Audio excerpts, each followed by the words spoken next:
जुमे की नमाज के बाद भड़की हिंसा पश्चिम बंगाल के दूसरे शहरों में फैलती जा रही है। हावड़ा और कोलकाता के बाद कल मुर्शिदाबाद में हिंसा की तस्वीरें सामने आई। राज्य में हालात काबू करने के लिए हिंसा प्रभावित इलाकों में इंटरनेट सर्विस बंद कर दी गई है। उधर रांची में भी शुक्रवार को हुई हिंसा के बाद हालात सामान्य होते दिख रहे हैं। सरकार ने हिंसा की जांच के लिए हाई लेवल इंक्वायरी कमेटी बनाई है। कमेटी को 1 हफ्ते के अंदर अपनी रिपोर्ट देने को कहा है।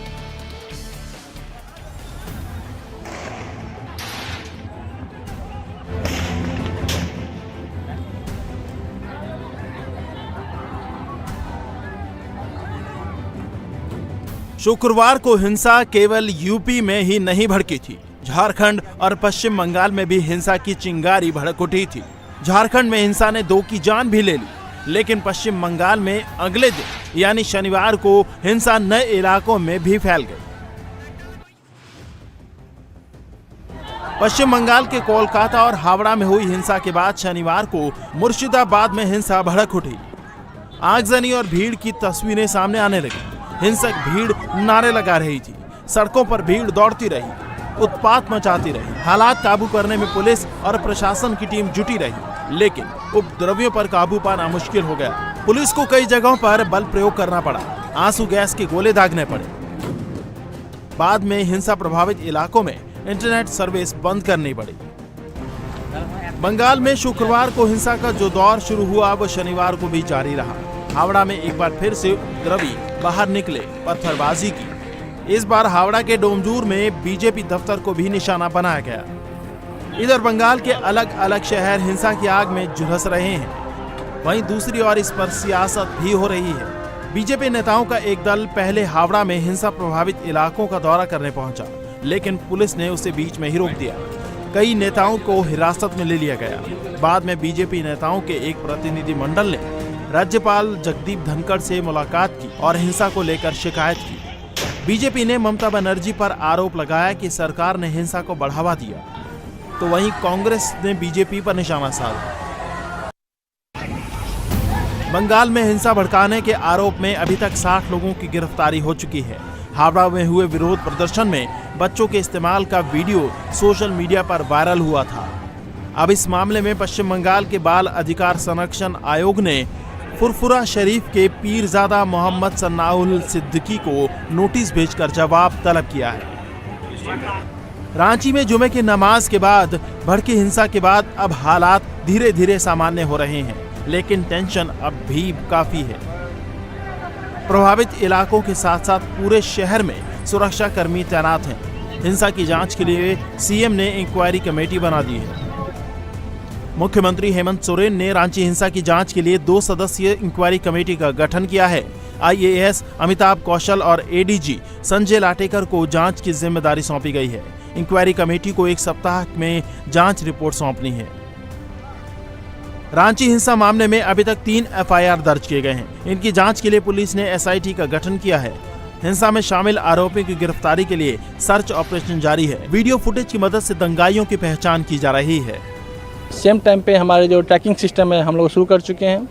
फिलहाल आपसे गुजारिश रहेगी कि शहर आपका है, इसके आबोहवा इस शांति को बनाए रखने हम सब कंट्रीब्यूट जो आप लोग करते आए हैं। जो भी दोषी हैं, जो गुनाहगार हैं, जो कंस्पायरेटर हैं, जो आपकी शहर को बर्बाद करने की कोशिश की है, उसको हम लोग बख्शेंगे नहीं। शुक्रवार को हुई हिंसा के बारे में जब इंडिया टीवी ने रांची शहर के काजी से बात की तो उन्होंने बताया कि भीड़ अचानक आई, किसी ने बुलाया नहीं था।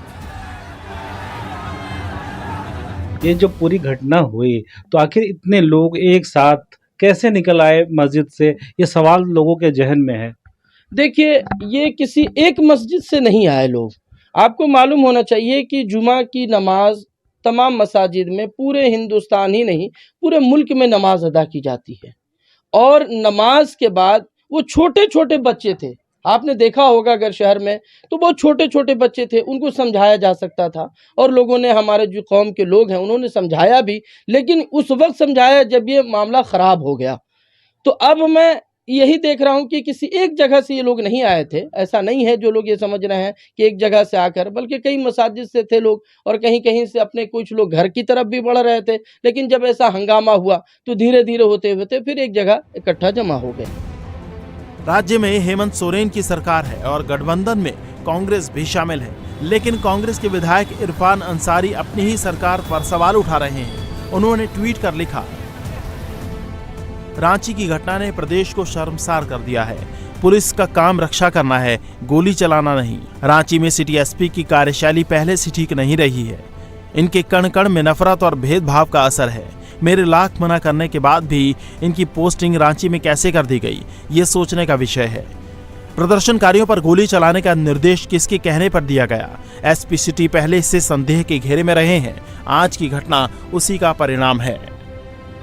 शुक्रवार को जब शहर में हिंसा भड़की थी, तब पुलिस को हालात काबू में करने के लिए फायरिंग करनी पड़ी थी। अब इरफान अंसारी ने पुलिस पर ही सवाल खड़े कर दिए हैं। वहीं राज्य के पूर्व मुख्यमंत्री रघुबर दास ने भी हिंसा के लिए हेमंत सोरेन सरकार को जिम्मेदार ठहराया है। बीजेपी ने हेमंत सोरेन सरकार पर तुष्टीकरण की राजनीति करने का आरोप लगाया है। सरकार से उपद्रव रांची के सड़कों पर हुआ, वह शर्मसार घटना है और इसके लिए मूल रूप से अगर कोई दोषी है तो हेमंत सोरेन की सरकार है।